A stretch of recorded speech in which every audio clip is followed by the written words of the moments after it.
Feeling stressed, lonely, or just stuck in a rut? What if I told you that dogs might be the best therapist you never knew you had? Today, I'm going to look at 10 surprising, scientifically backed ways dogs improve your life. From things like emotionally to physically and socially. I'm going to look at 10 points that I've come up with to show how dogs affect your life as we go through our daily lives, how we may have feelings, like feeling down, and dogs can help by helping lift us up, and just the companionship. People literally live longer when they have pets. Dogs are one of them, but people live longer when they have something to live for. So, we're going to look at 10 surprising facts that benefit you by owning a dog. So, here we go. There is no truer statement out there than the fact that a dog will love you unconditionally. They will love you. They will never judge you. There will be no drama in it. There'll just be a lot of tail wagging loyalty. They love you. Even the worst owners. You think of the biggest idiots with dogs who abuse them, who are mean to them, who ignore them. That dog still loves them. That dog will wag its tail, will be happy to see them, even if you're the biggest, how could I put this, POS dog owner. That dog will still love you, right? Dogs also boost self-esteem and emotional resilience, right?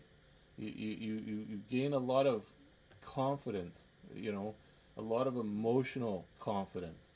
You get that resilience within you emotionally because you always know that no matter how crappy it is out there or how crappy a day you're having, you come home and there's your dog, wagging its tail, happy to see you. Now you got to take it for a walk, or you got to feed it, or you got to do this, you got to do that. Again, that goes back to that whole routine and stuff and being good for your mental health. Our next one, we'll be looking at child development. Now, this can be quite the topic, safety and security. Now, different dog breeds, different things. Dogs are natural protectors. That's a very pack orientated instinct, right? Everybody's got a role to play in a pack, but everybody's got to protect the pack because every dog has that inbred into them. That at a cellular level, that pack mentality that says, hey, without this pack, I'm in danger. So dogs are naturally protective of their pack. Even everything from small breed to the biggest breed, right? A dog is a dog is a dog. And I know they don't get treated that way. I know a lot of people look at small dogs and they don't really treat them like they're dogs. But a little dog, whether it's a 1.5 pound toy poodle to a 160 pound mastiff, they're all dogs and they all think relatively the same, and they all think about the safety and security of the pack. They alert you to danger or intruders, and they also, I've always believed this, is if a dog doesn't like somebody, there's something wrong with that person. If your dog acts suspicious of somebody, take that and go with it. Our next one we're going to look at is therapy and service roles. The first way we're going to look at dogs and how they scientifically make our lives better. Science backed. This has been tested, many studies, double blind. Emotional support. Dogs are a natural mood booster. I don't know if you have a dog or you've been around a dog. Everybody's happy when they're petting a dog. There's almost never anybody who isn't happy when they're petting a dog. So they're a natural mood booster. If you're feeling down, like I think I mentioned before, they lower cortisol levels, they lower heart rate, they lower blood pressure, They just make us feel good. Studies have shown that petting dogs release oxytocin, which is all that happy chemicals in the brain that we all like so much. It's been known as the love hormone is another one. Just an FYI on this, pit bulls, pit bullies, pit bulls, all of those type dogs, they, when you pat them, when humans pat them, release more of the dopamines into their brain than any other dog. That's why pit bulls, bullies, and all those, they become Velcro dogs is a term they use for dogs that just stick right to you because they get so much pleasure out of being petted, being loved up by their humans. The lower cortisol levels, cortisol is one of the worst things our body produces. It's really, really very damaging. I'm not going to go into it. There's a big, long thing on it. It's something you should look at. If you don't know anything about cortisol, I encourage you to look at it. But, like I said, dogs, owning a dog, having a dog as a pet, they lower your cortisol levels, which is very, very good for you. It's been known, or it's been called the stress hormone, because when we feel stressed, when we feel uptight, our bodies release cortisol. They just dump it into our systems. It's not a good thing, and the lower you can keep your cortisol levels, the better you are health-wise. So anyways, that's just a few things on why dogs are great for emotional support. Thanks. So, in the last video, there's a little 3D action for you.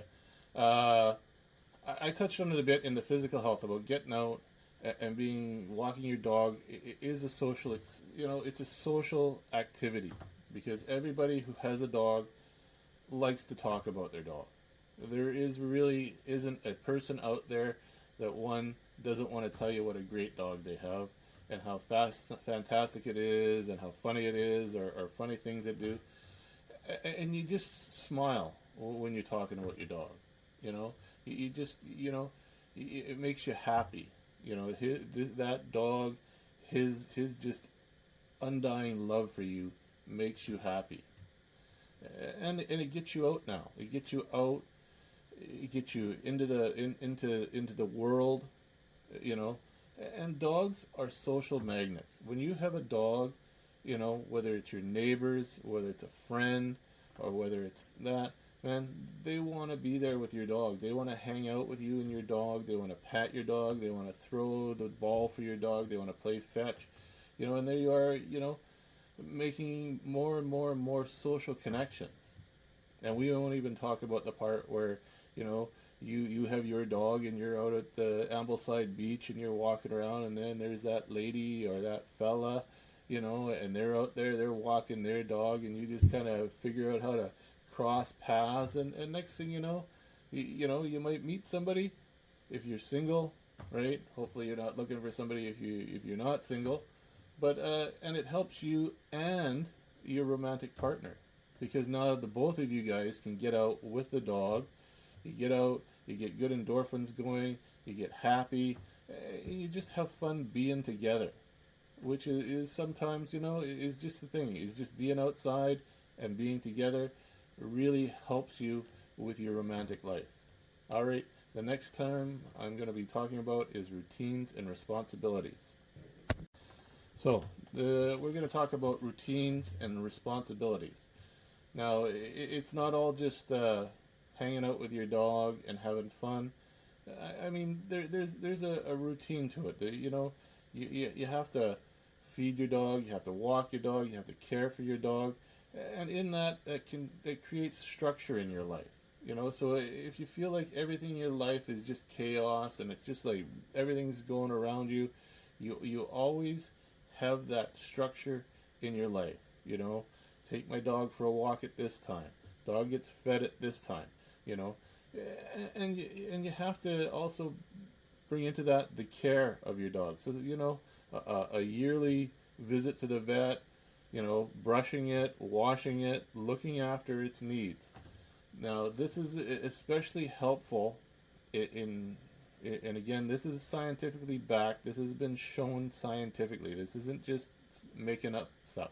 People with ADHD, people with depression, and people with anxiety, this structure, this routine, and this responsibility can really help them in their mental health. It helps ground them.